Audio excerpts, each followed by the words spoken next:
Did you choose your body before you were born? Did some version of you select these parents, this genetic code, this skin, this particular nervous system with its specific sensitivities and limitations? Did you choose your race, your culture, the century you'd arrive in, the struggles you'd face? And if you did choose, who exactly was doing the choosing? Because you didn't exist yet as this person with this name and these memories. So what was there before this life began that could make such a selection? These questions matter because the answers restructure everything you believe about suffering, about fairness, about why your life looks the way it does. If you chose this, responsibility shifts. If you didn't, victimhood becomes possible. If something chose but that something differs from you, then who are you really? And what's your relationship to the one who selected this incarnation? Tonight we're going deep into territory that contemplative traditions mapped for tens of thousands of years. What survives death? What exists before birth? What determines the circumstances you're born into? I'll be drawing from Vajrayana Buddhism's detailed teachings on the states between lives, from the Tamil Siddhar understanding of how karmic patterns seek specific conditions, from Kemetic mystery school transmissions about soul components and their movement between lives, and from Kashmir Shaivism's understanding that consciousness freely limits itself into particular forms. To keep this accessible, I'll use English translations throughout, only occasionally noting original terms these traditions used. You'll see why the question, "Did I choose this?" carries both truth and falsehood depending on what you mean by I. You'll have a framework for understanding suffering that avoids both blaming the victim and removing meaning from difficulty. And toward the end, I'm going to guide you through something practical, a way to contact the dimension of yourself that exists before and after this particular life. Direct experience rather than belief. So hang tight. You know how we get down. We go all the way in. Every serious tradition addressing this question makes a crucial distinction. Something continues between lives, but what continues differs from what you currently experience as yourself. With your specific memories, your particular preferences, your name, your social security number, this configuration dissolves. It has a beginning and will have an end. What formed when presence contracted into this body-mind will unform when the body releases. So if you're asking whether this personality chose this life, the answer is no. This personality didn't exist before this life to make any choice, but something was present. Call it the seed of knowing that would become this personality. Call it the momentum of accumulated patterns seeking expression. Call it soul if that word serves, understanding that what various traditions mean by soul differs significantly. The Vajrayana tradition mapped this with extraordinary precision. Imagine a river of tendency, a current of accumulated impressions, of unfinished business, of momentum generated by actions and thoughts and desires across previous expressions. This current flows toward conditions that match its nature the way water flows toward lower ground. It moves through resonance rather than deliberate selection. The texts describe intermediate states between death and rebirth, where this current of momentum moves through various experiences, depending on what grooves it carries. During these intermediate states, moments of seeing become available, moments where the nature of mind shows itself clearly. If seeing happens, the current dissolves into its source, liberation. No rebirth needed because what was seeking expression has recognized itself as never separate from the source. But if seeing doesn't happen, if habitual patterns are too strong, if the momentum of past actions is too dense, then the current continues, pulled by its own nature towards circumstances that match its frequency, drawn like iron to magnet, moved by resonance. Are you with me so far? The Tamil Siddhars used different language but pointed to the same mechanism. The Rumular's Tirumantaram, 3,000 verses written over 3,000 years, describes how deep impressions, subtle grooves, accumulate with every experience. Every thought you think, every action you perform, every desire you entertain leaves an imprint, like pressing a seal into warm wax. These imprints accumulate, they form grooves, and these grooves have their own momentum, their own intelligence, their own direction of seeking. When this body dissolves, these grooves persist. They constitute a kind of energetic DNA, a template of patterns that will seek conditions suitable for their expression and resolution. A being that spent lifetime after lifetime cultivating compassion carries that imprint forward. A being that spent lifetimes cultivating aggression carries that forward. And these accumulated forces actively seek environments where they can express, where they can complete themselves, where they can ultimately exhaust themselves through full manifestation. So when you ask whether you chose this body, the Siddhar answer would be, the you that's asking didn't choose. But the patterns you currently carry, which existed before this form, move toward these circumstances because these circumstances provide exactly what those patterns need. Need for expression, need for experience, need for potential resolution. This is subtle but crucial. The momentum that became you selected these conditions, but you didn't exist yet as the one who would live them. And the momentum selected through resonance, the way a plant moves toward light. Natural movement toward what serves growth, even if growth includes difficulty. Bhagar, one of the 18 Siddhars who allegedly traveled to China and back merging alchemical knowledge with Tamil tradition, understood the body as laboratory. The idol at Palani is said to be made of Navapashanam, 9 poisons turned into medicine. That's exactly what incarnation does with accumulated patterns. Takes what's toxic and provides conditions for transformation. Think about that for a second. Don't let it fly over your head. If this framework is making sense, or if something remains confusing, drop a comment below.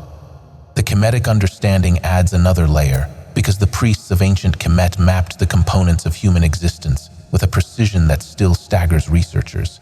They understood human existence as a composite.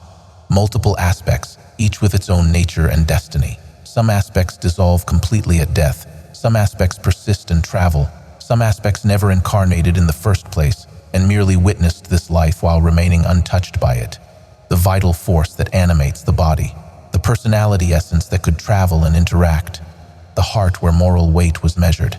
The shadow self carrying what couldn't be integrated. The luminous spirit that, when fully developed through right living and proper practice, achieved a kind of immortal body capable of conscious existence beyond physical death. In this framework, the question of choice becomes more nuanced. Which aspect are we asking about? The vital force flows toward compatible conditions based on energy signature. The personality essence doesn't outlive the life it was part of, though its imprints may influence what arises next. The heart carries the weight of actions, and this weight determines what level of existence becomes available. What the Kemetic priests understood, and what they trained initiates to see, was that the part of you capable of genuine choice is the part that exists beyond all these components, the witnessing presence, the knowing that watches vital force and personality and heart and shadow without being identical to any of them. This witnessing presence chooses to limit itself into form. It chooses to experience manifestation. It chooses the game of apparent separation that makes individual existence possible. Once that primary choice is made, the secondary circumstances, the particular body and race and family and ira, these emerge from the intersection of karmic momentum and cosmic necessity. The Shabaka stone records what the Memphite priests understood about this. Ta thinks the world with his heart, which is perception, and speaks it with his tongue, which is authoritative utterance. Presence perceiving, presence speaking, presence creating through vibration. The microcosm follows the macrocosm. What happens at the level of creation happens at the level of incarnation. Kashmir Shaivism provides perhaps the most elegant framework for understanding this. In this tradition, presence is understood as absolutely free. Nothing constrains it, nothing limits it. It is by its very nature, unbounded, eternal, complete. And yet, and this is the central seeing, this unbounded presence freely chooses to contract into limited forms. Because it can. Because contraction is one of its powers, just as expansion is. Somananda, who wrote the Shivadrishti, the foundational text of this school, argued that liberation is seeing what was always true.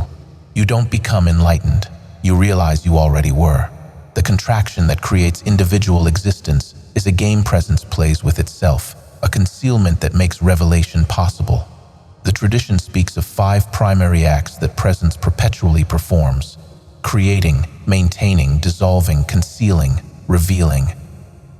The 4th act, concealment, is what makes individual existence possible. Presence conceals its true nature from itself. It pretends to be limited, to be bound, to be this particular person in this particular body with this particular set of problems. And this pretending is so complete, so total, that genuine forgetting occurs. The dreamer forgets their dreaming. U.T. Paladva, another master in this lineage, who wrote about how seeing the truth and loving the truth interweave, described this as presence's wonderful power of self-concealment. Kashamaraja later distilled the entire philosophy into 20 sutras in the heart of recognition. The first sutra says it plainly: presence, by its own free will, causes everything to appear. From this perspective, you chose this life in the deepest sense because you are the presence that freely contracts into all forms. But you didn't choose as a separate individual, because the separate individual is the result of the choice, the product of the contraction. Before this life, there was no you to choose this body. There was presence, freely limiting itself, and the limitation included the creation of this apparent individual who now wonders whether they chose to exist, right? This raises the question that troubles everyone who encounters these teachings. What about suffering? What about children born into abuse? What about bodies racked with genetic disease? What about circumstances so brutal that no sane being would voluntarily select them? If we chose this, did we choose that too? This is where superficial understanding becomes dangerous and deep understanding becomes liberating. These traditions teach something precise, and it differs from the distortion that says you chose everything so it's all your fault. First, the patterns that draw presence towards specific circumstances operate from a perspective that evaluates good and bad differently than personality does. The momentum of karma seeks completion. A groove of aggression might draw presence towards circumstances where aggression will either fully express and exhaust itself, or where its consequences will be experienced from the other side. Neither option is pleasant. Both serve the groove's dissolution. Second, and this is crucial, the circumstances themselves are the curriculum. What you do with the circumstances is the curriculum. The two people born into identical difficulty can move in opposite directions. One hardens, accumulates more density, generates more karma for future resolution. One softens, burns through the imprint, uses the difficulty as fuel for awakening. The circumstances provide the raw material. The being determines what gets built. Third, and this is where it gets subtle, the one who suffers differs from the one who chose. The patterns that drew this life into being are distinct from your personality. You, the individual experiencing suffering, didn't choose this from some pre-existing vantage point. You emerged from conditions that were themselves shaped by momentum you inherited but didn't create. So blame is inappropriate. Blaming someone for their circumstances based on "you chose this" represents a fundamental misunderstanding. They didn't choose as the individual they are now. What chose was prior to their existence as this individual. And even choice is misleading, because the movement towards circumstances operates more like magnetism than deliberate selection. Fourth, the traditions are unanimous that regardless of how you got here, what matters is what you do now. The Vajrayana practitioners developed methods for transforming even the densest karma in a single lifetime. The Tamil Siddhars mapped practices for burning through accumulated imprints that would otherwise require countless incarnations to exhaust. The Kemetic initiates prepared for conscious death passage precisely so that the next transition, the next movement through intermediate states, could be navigated with presence rather than helpless momentum. The point is understanding the mechanism well enough to work with it. We're about to get into some practical territory that will let you verify this directly rather than just thinking about it. Hang tight. The race question deserves direct treatment because the title named it. Did you choose to be born in this body with this skin, this ancestry, this relationship to history and power and cultural memory? The framework I've been laying out suggests that the patterns which became you move toward conditions matching their frequency. This included genetics, family lineage, cultural and historical context. So in a sense, yes, these accumulated forces selected these specific circumstances because these circumstances provide what those forces need for expression and potential resolution. But understanding requires nuance. Race is an experience within a specific historical and social context. Being born black in 2025 differs from being born black in 1850, even though both might involve a similar physical body. The momentum that draws toward incarnation factors in the entire context. And the Kemetic and Tamil and Vajrayana masters all understood something essential about this. Certain bodies, certain ancestries, certain lineages carry specific spiritual potencies. The melanin-rich bodies that built the earliest high civilizations, that carried contemplative technologies across continents and millennia, that served as the vessel for humanity's first awakened masters, these bodies were specific expressions of particular frequencies of presence. The 18 Siddhars of the Tamil tradition, with skin dark as night, with practices that allowed them to accomplish what others considered impossible, understood the body as temple, as laboratory, as sacred instrument tuned to specific cosmic frequencies. Sivavakyar, one of these Siddhars known for fierce verses against empty ritual, put it directly: why search for God in temples when the divine lives in your own form? The body is the laboratory. The original keepers of the Kemetic mysteries, melanated priests maintaining unbroken chains of initiation for thousands of years, knew that the body carried ancestral knowledge in its very cells, wisdom accessible through properly tuned presence.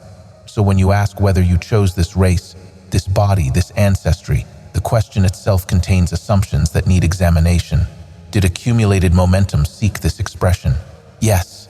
Did that momentum understand what this ancestry carries, what this body makes possible, what this lineage transmits? In some sense, yes, through resonance, frequency matching frequency. And here's what matters more than the metaphysics. Whatever body you're in, whatever ancestry you carry, whatever historical position you occupy, this is your instrument. This is your laboratory. This is where the work happens. The traditions suggest you understand what your particular instrument makes possible and use it fully. Make sense? So we've established that something continues between lives, though distinct from the personality you currently identify as. We've established that this continuity carries imprints that move toward matching conditions through energetic resonance rather than deliberate choice. We've established that the circumstances you're born into provide raw material for momentum expression and potential resolution. We've established that regardless of how you got here, what you do with these conditions determines what patterns you'll carry forward. Now, destiny. Is there a fixed path your life must follow? Was your future determined before you were born? Are you acting out a script written before your arrival? The traditions are remarkably consistent here, and the answer might surprise you. Destiny exists and free will exists, and they work together because they operate at different levels. Think of it like this: the seed of an oak tree has a destiny. It will become an oak. The essential template is fixed. But how tall this particular oak grows, how many branches it develops, what direction it leans, how long it lives, whether it becomes a home for birds or a shade for travelers or timber for building, none of this is determined. The destiny provides the template. The life fills in the details. You came in with a template. Certain patterns, certain capacities, certain challenges, certain opportunities were built into the seed of this life. These constitute your destiny in the deepest sense. But what you do with these conditions, how you respond to challenges, whether you develop capacities or squander them, what you make of the raw material you were given, this remains open. This is where free will operates. The Vajrayana texts describe something called interdependence or auspicious connection. Every moment contains multiple possible trajectories. The grooves you carry create probability fields, making certain outcomes more likely than others. But probability differs from certainty. The imprints predispose, they don't predetermine. And here's where practice becomes essential, because practice changes the grooves. Every moment of genuine presence weakens unconscious momentum. Every act of conscious choice against habitual pattern creates new imprints and weakens old ones. The destiny you arrived with differs from the destiny you'll die with, unless you do nothing to change it. The Kagyu lineage masters understood something essential about this. Naropa, who achieved what his tradition calls complete realization, taught that the imprints determining rebirth can be observed directly during this life. They manifest as your habitual reactions, as your automatic emotional responses, as the thoughts that arise without invitation and repeat without permission. Right now, in your ordinary experience, the same momentum that will draw your next incarnation is operating. When anger arises and you identify with it completely, that's karmic momentum strengthening. When fear grips you and you act from it without presence, that's a groove deepening. When desire pulls you towards something and you follow unconsciously, that's the very force that determines future conditions doing what it does. And the liberation teachings are about meeting these patterns with presence. When anger arises and presence recognizes it as energy moving through, when fear is felt fully without believing its story, when desire is experienced as sensation rather than command, the groove begins to dissolve through illumination. This is why the masters say liberation is possible in one lifetime, because the imprints are habits of energy, grooves worn by repetition, and habits can change when presence enters the process that was previously automatic. The question of whether you chose this life, becomes less interesting than the question of what you're choosing right now. Because right now, in this moment, you're either reinforcing patterns or dissolving them. You're either deepening the grooves that will determine future expression or smoothing them toward freedom. The Kemetic priests had a teaching about this. They transmitted only to advanced initiates. They said the judgment that happens after death, the weighing of the heart against the feather of Ma'at, is a revelation of what you've become. The heart carries the weight of everything you've done, thought, and energized. If that weight exceeds lightness, the heart sinks. If lightness prevails, the heart rises. But the advanced teaching revealed something else. You don't have to wait for death to know how this weighing will go. Right now, in this living moment, your heart already knows its weight. Quality of your inner life, the habitual tone of your presence, the basic frequency you operate from, this is the weight currently in your heart. So the question of what you'll experience after this body, what conditions you'll move toward, what circumstances will match your frequency, all of this is readable now through honest self-observation. What is your habitual state? When nothing in particular is happening, what's the baseline tone of your presence? Anxious or peaceful? Contracted or open? Identified with thought or resting as knowing? Grasping or allowing? This baseline, this default frequency, is what determines the trajectory. Your habitual state determines it. What you return to when you're not trying, and this can be changed. This is exactly what genuine spiritual practice changes. The baseline itself shifts. What was peak becomes plateau. What was effort becomes effortless. The default frequency rises. If you're still with me, if this depth of exploration is serving you, let me know in the comments what's landing and what questions remain. The Tamil Siddhars mapped specific practices for accelerating this shift, for burning through karmic imprints that would otherwise require countless lifetimes to exhaust. They understood that the body, the very body you might be wondering whether you chose, is itself the laboratory for transformation. The patterns that drew this incarnation into being are stored in this body. The subtle energy channels, the vital centers, the breath, the spine, the very cells, all of it holds the residue of accumulated momentum. And because it's held in the body, it can be worked with through the body. This is the tantric principle. Everything that limits can also liberate. The very imprints that bind you, when met with presence and proper technique, become fuel for awakening. The body you're in, whether you chose it consciously or arrived through momentum, is perfectly suited for the work you need to do. This is functional truth. The patterns that needed this body to express are exactly the patterns you need to transform. The circumstances that arose from those patterns are exactly the circumstances that provide material for awakening. This is why the masters work with what's here, use what's given. Now I'm going to guide you through something practical, a way to contact the dimension of yourself that exists beyond this particular incarnation. This takes about 15 minutes if you want to go through it fully, but even a few minutes will give you a taste. Sit or lie down in a position where your body can be completely still. Let the breath settle into its natural rhythm without controlling it.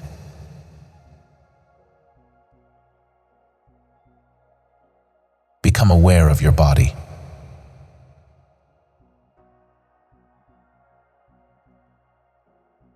Feel its weight, its temperature, its position in space.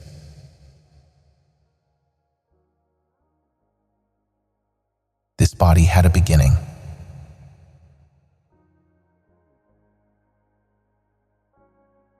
At some point it didn't exist, and then it did.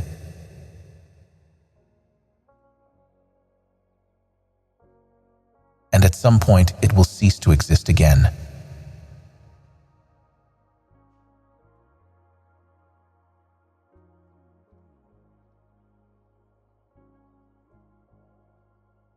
Feel the temporality of this body.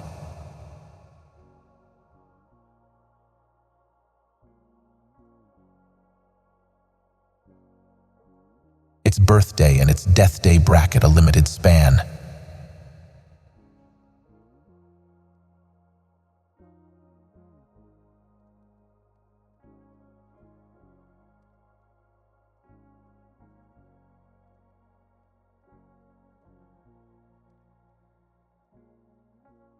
Now become aware of your personality.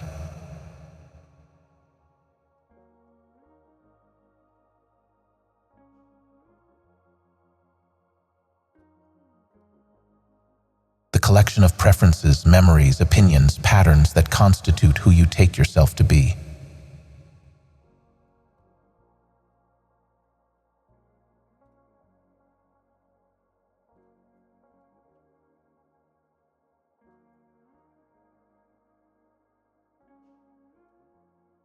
This personality also had a beginning.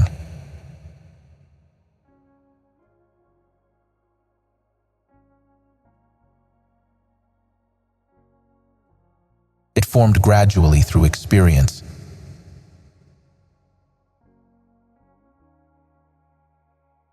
through conditioning, through the accumulation of impressions.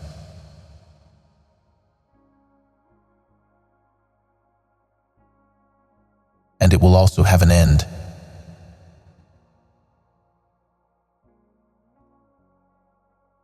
When this body goes, personality configuration will disperse. Feel the temporality of this personality.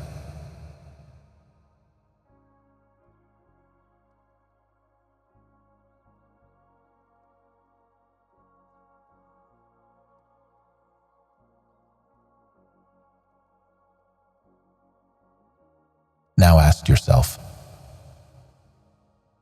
what was present before this body formed?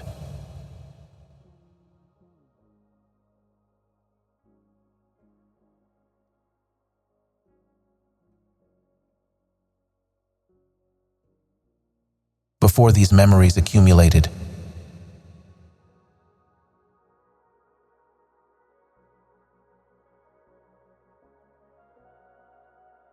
before this personality crystallized,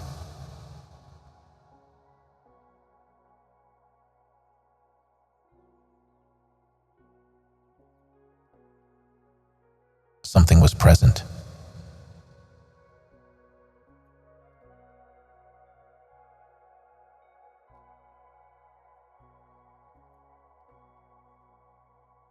If momentum moved toward these conditions, something carried that momentum.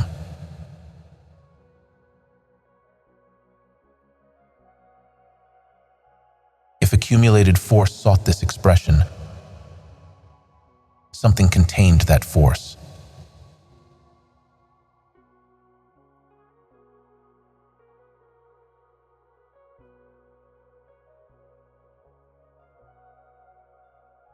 Can you sense what that might be?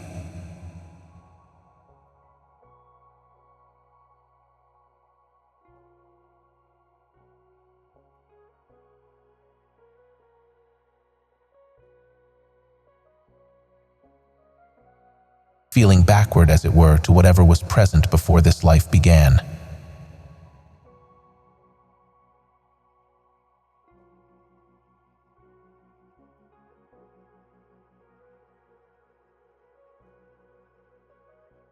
Now notice.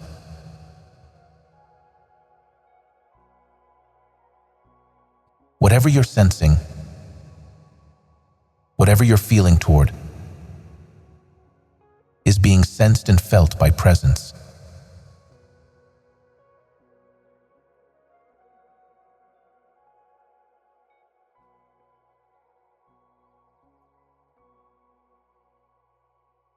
The very capacity to reach toward what existed before this life, that capacity is presence itself. And here's the seeing. This presence, the presence that's noticing the body, noticing the personality, sensing backward toward what preceded both.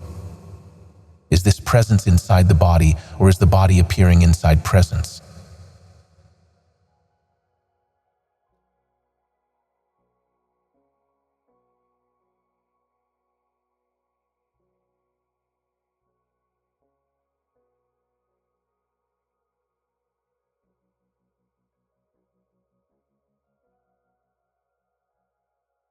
Is Is this presence produced by the personality, or is the personality an object appearing within presence?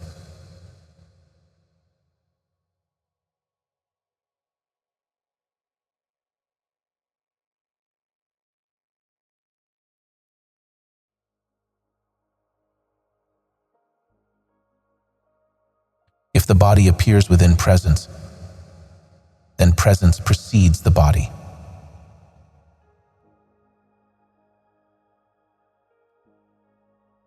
If the personality appears within presence, then presence precedes the personality.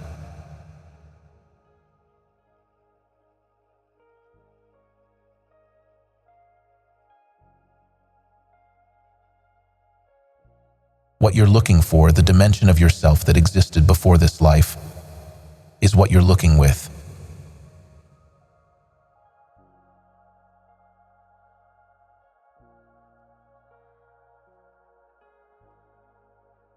Rest here for a moment. As presence in which body and personality both appear,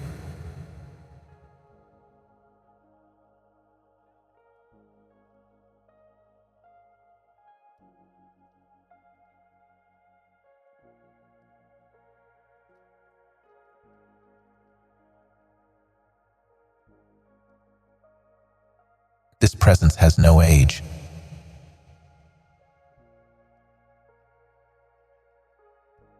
When you try to determine how old presence itself is, you can't find an answer.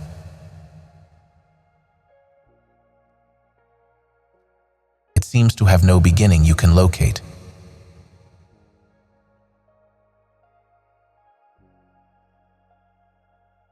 And if it has no locatable beginning, what makes you certain it will have an end?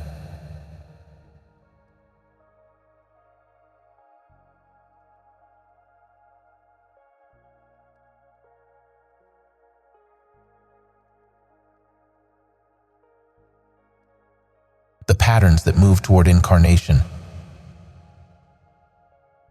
the karma that seeks expression, the momentum that draws knowing into specific conditions. All of this appears within this presence you're recognizing right now.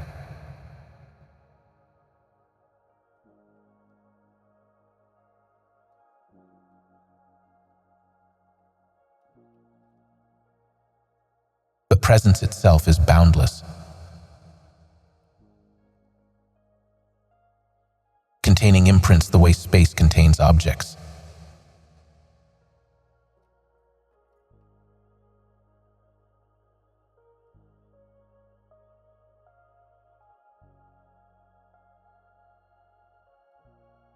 This is what the traditions point to when they speak of the one who chooses incarnation.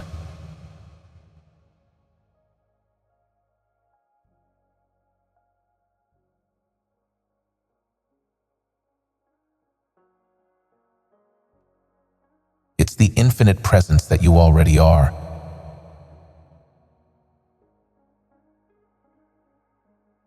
Freely limiting itself into form, freely taking on patterns, freely entering the game of seeming to be a separate person in a specific body with particular circumstances.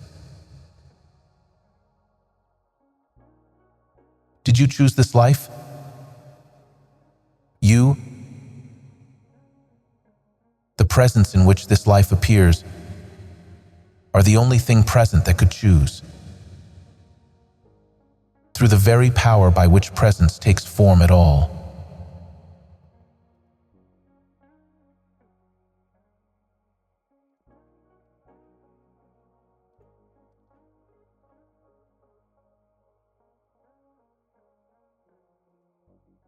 When you're ready, let the breath deepen.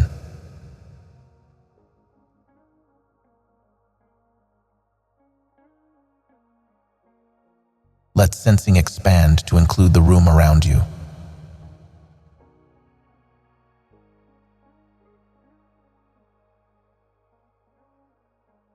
And open your eyes.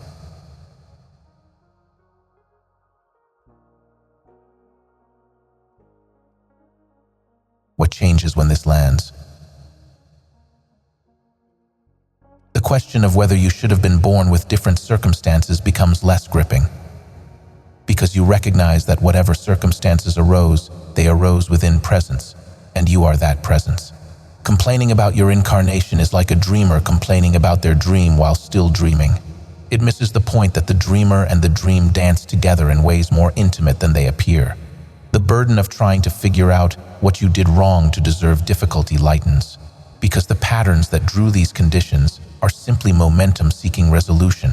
The question becomes what to do with what's here, and the future becomes more workable, because if imprints determine future conditions, and imprints can be transformed through presence, then what happens next remains open. Every moment of genuine presence weakens old momentum. Every conscious choice creates new possibility. The destiny you arrived with is the starting point.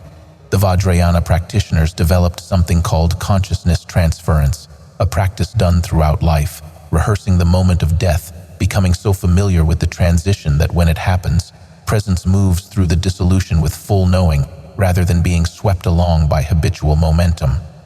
The purpose is to be conscious through the transition, to participate in what happens next, rather than being victim to it. Many who achieved full realization chose to return, deliberately taking birth to serve others still caught in confusion. And this capacity is trained during life.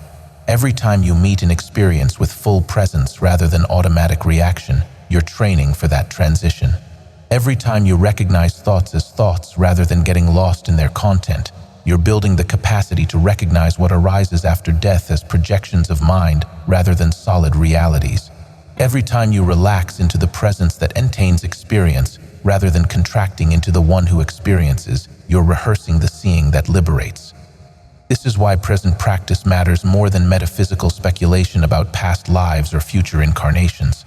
Right now, in this very moment, you're either creating conditions for future bondage or conditions for future freedom through the quality of presence you bring to ordinary experience. So full circle, did you choose your human body, your race, your destiny before birth?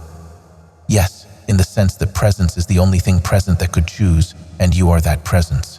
The free knowing that limits itself into form, that takes on imprints, that experiences the results of accumulated momentum.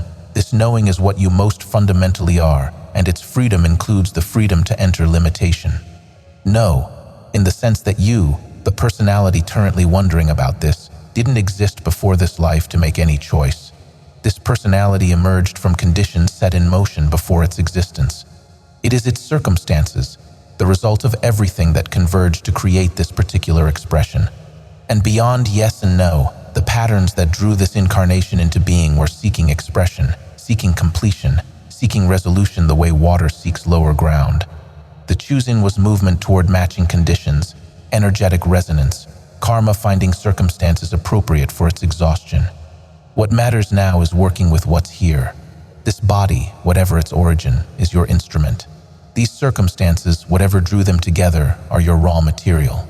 This lifetime, regardless of how it came to be, is your opportunity to either deepen the grooves that will draw future limitation or dissolve them into the freedom that was always your nature. The practices exist. The maps have been drawn. The lineages have transmitted techniques that work for anyone willing to apply them. What happens next depends on what you choose now, in every moment, through the quality of presence you bring to experience. If you found value in what we covered tonight, subscribe to the channel and leave a comment about what landed for you or what questions remain. Share this with someone who's been asking these questions. This kind of engagement shapes what we create next, and I want to know what's serving you and what needs deeper exploration. The final seeing is this: whatever chose this life, if choice is even the right word, is present right now. It didn't choose and then disappear. It's here, as the very presence that's been following these words, as the knowing that noticed the body and personality and sensed toward what precedes both. You don't have to go anywhere to find what you were before this life. You don't have to remember past incarnations or develop special powers or receive transmissions from masters. What you were before this life began is what you are right now. Obscured by identification with body and personality, yes. Covered by the density of accumulated patterns, yes. But present, available, and fundamentally unchanged, despite everything that's happened since this body formed. The whole spiritual path, in a sense, is the reversal of the contraction that created this individual life. Presence contracted into form and forgot its nature. Now presence recognizes itself within form and remembers. The contraction was the game of entering. Seeing is the game of returning. Both are movements of the same knowing, freely playing all the parts in its own drama. Did you choose this? You are what's making all choices, including the choice to appear as someone who doesn't know whether they chose. When that seeing stabilizes, the question dissolves into its own answer. You are that. You were always that. And the life you're living, whatever brought it into being, is that being expressed as this particular form, this particular face of infinity, this unique and unrepeatable way that the eternal has chosen to experience itself. Use this body well. Use this life fully. Whatever you were before and will be after, this is where the work happens now. And what you do with this opportunity ripples further than you know.